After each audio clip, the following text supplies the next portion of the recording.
Today I'm recording from a reading from Handel's Messiah Family Advent Reader by Donna Payne and Fran Lenzo.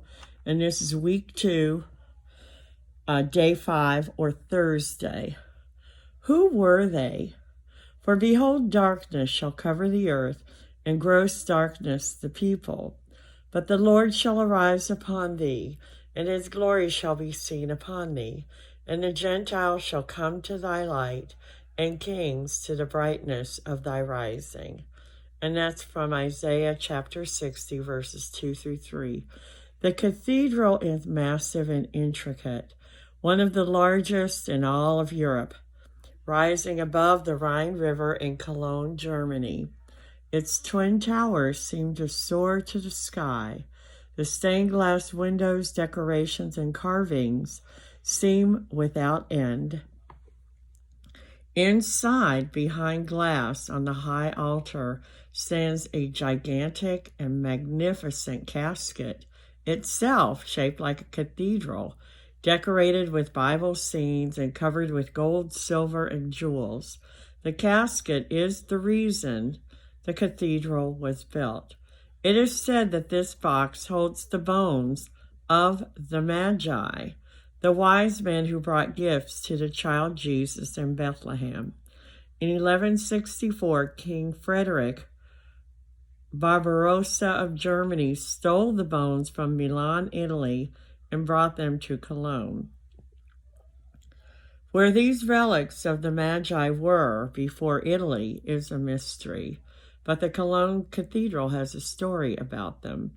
Having undergone many trials and fatigues for the gospel, the three wise men met in Suwa in Turkey in AD 54 to celebrate the feast of Christmas.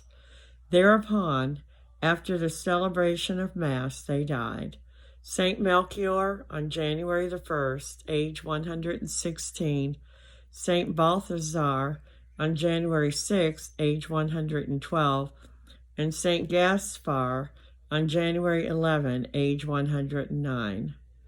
This story is like many stories about the wise men. It mentions details that are not included in the Bible record, which is in Matthew chapter 2, of the Magi. Matthew does not provide their names, number, nationality, or age. He doesn't say they traveled on camels or that they were kings. He doesn't explain what the Magi were.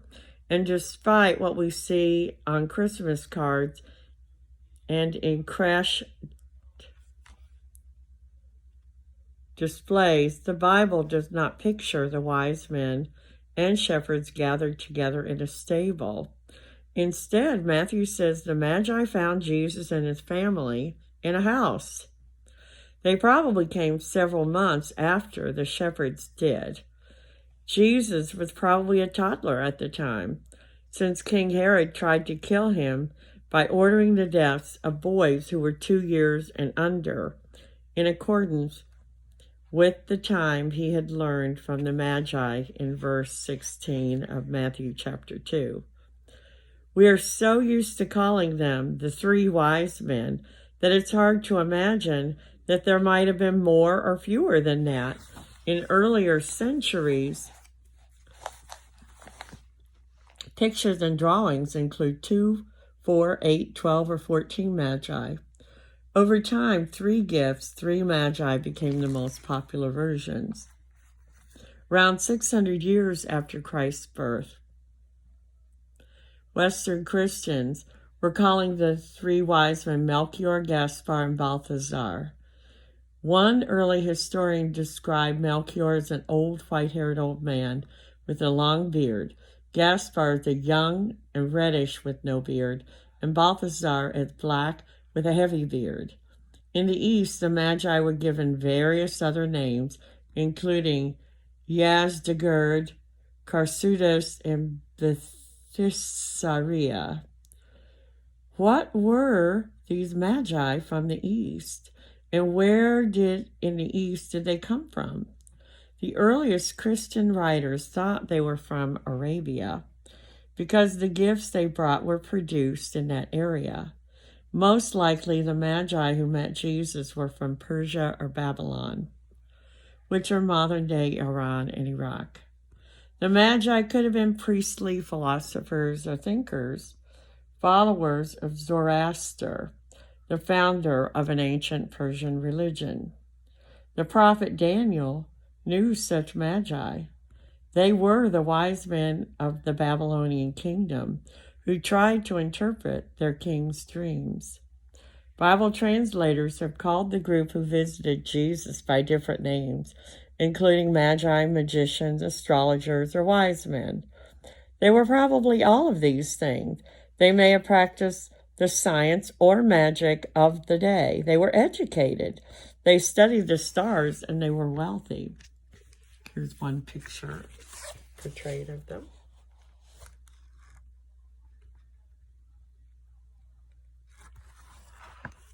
Christian teachers have always thought that the Magi were Gentiles, not Jews. In this way, one meaning of their visit is to represent the revelation of Jesus the Messiah for all peoples, Gentiles as well as Jews. That is why some pictures show the Magi each with a different nationality or skin color. The details of Matthew's story certainly fits the idea that Jesus, the King of the Jews, was also King and Savior of the Gentiles. This is what Isaiah prophesied. Nations will come to your light. Whatever and whoever the Magi were, they were wise men. They were wise enough to know their need, courageous enough to seek, and humble enough, intelligent, rich, and powerful though they were, to fall on their faces to worship their Savior. The light of the star that they followed so faithfully so far led them to Jesus, the light of the world. There is no intellect so great, no curiosity so burning, no dream so desirable that it is not satisfied in Jesus. There is no sin so gross as to prevent his pardon. There is no darkness so deep that the brightness of his light cannot penetrate.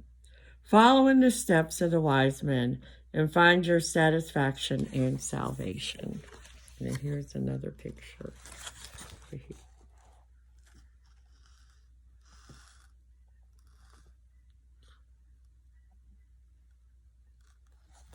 All right, that ends our reading.